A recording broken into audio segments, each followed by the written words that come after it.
I'll be your Huckleberry or Hucklebearer. John Henry Doc Holliday, dentist, American gambler, and a famous pew-pew fighter with a deadly reputation. After being diagnosed with tuberculosis, Doc traveled to the American Southwest to try and relieve his symptoms. In Texas, he would befriend famous lawman Wyatt Earp, and according to Wyatt's own account, Doc once saved his life in Dodge City. Holliday eventually traveled with the Earps to Tombstone, Arizona, and it was here that Doc would rise to fame in some of the bloodiest years of his life. Once smoke settled in Tombstone, Doc found his health deteriorating quickly, and he moved to Glenwood Springs, Colorado, hoping that the sulfur hot springs would help his health. On November 8, 1887, Doc was given his final rites. His last request was a shot of whiskey. After being denied, he looked down at his bootless feet, laughed, and said, "This is funny." Doc always thought he would go with his boots on, and probably in an altercation. He passed at 10 a.m. at the age of 36. So, was it? Kenny Oakley was insane. He once shot the ashes off of a lit cigarette from Kaiser Wilhelm II's mouth.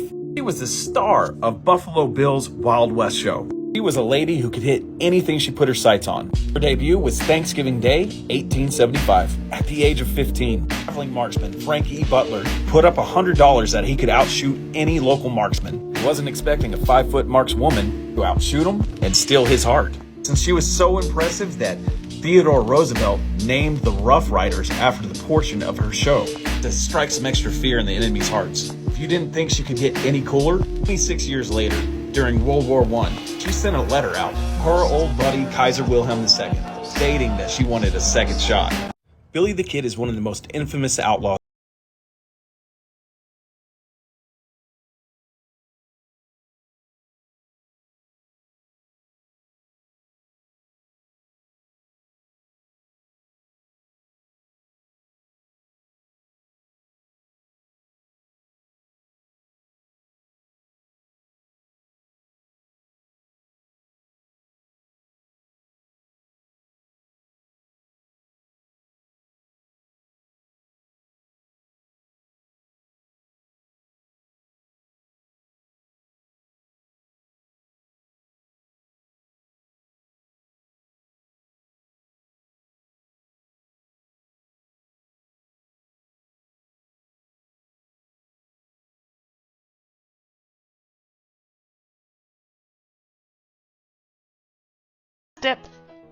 That's the side for girls. There's been a whole bunch of guys responding to this saying, no, that's actually a man's chairs because we don't like to have our back to the door. But does anybody know the story why? The story begins on August 2nd, 1876. And this man, Wild Bill Hickok, famous lawman, pew-pew slinger, and gambler, sits down at Nuttall and Mann's number 10. Play some poker. He's playing against this guy, Jack McCall, and he whoops the tar out of him. So bad that Wild Bill tells him to go home and recover his losses, and even pays for his breakfast the next morning. Well, this makes old Jack mad. Like, really, really mad. So the next day on August 2nd, when Wild Bill goes back to the saloon, he finds that the only chair available at the poker table is the one with his back against the door. He asked Charles Rich to switch chairs with him twice during the game. But old Chucky wouldn't do it. A couple hours later, in walks Jack McCall. Gets directly behind Wild Bill.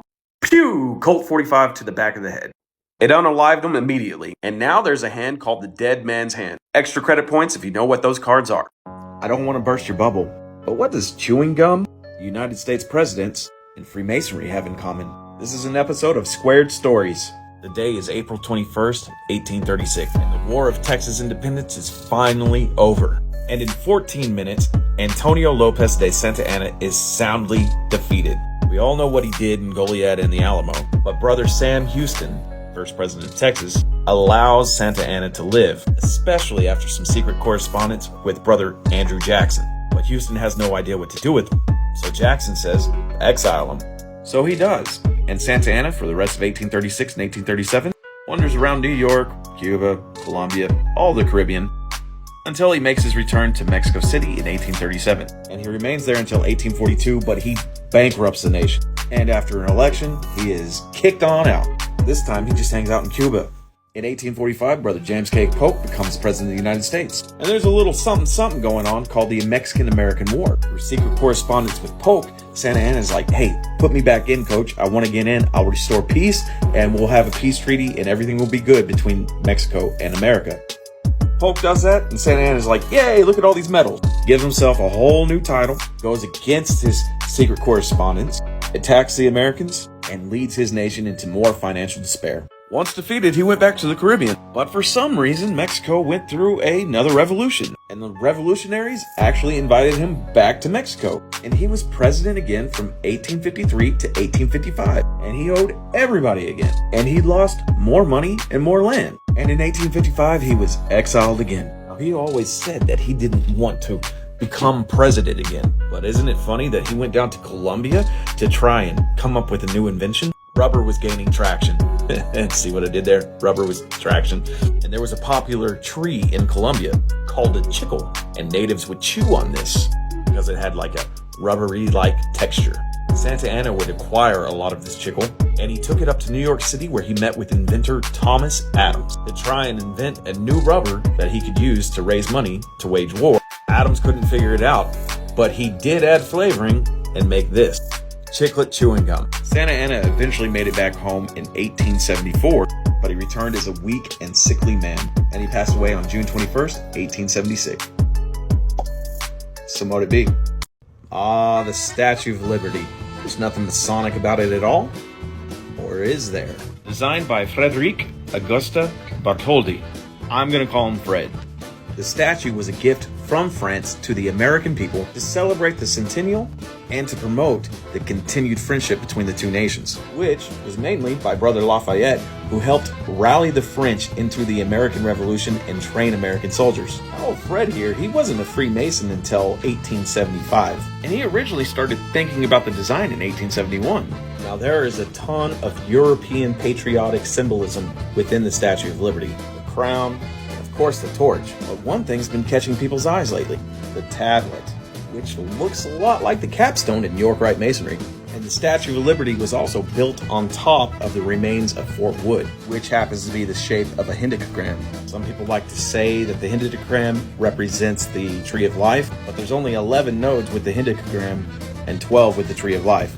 Either way, it looks really cool. And one could say that it may even have some blazing star reference to it, which I personally like because that's saying that God has his divine providence over our land, and that the Statue of Liberty is sitting on the guiding light to bring people into our nation. But one thing is for sure, Freemasons from both France and America celebrated as William A. Brodie, Grand Master from New York, laid that cornerstone of liberty enlightening the world, otherwise known as the Statue of Liberty. Ooh, it's so illuminating. So mote it be.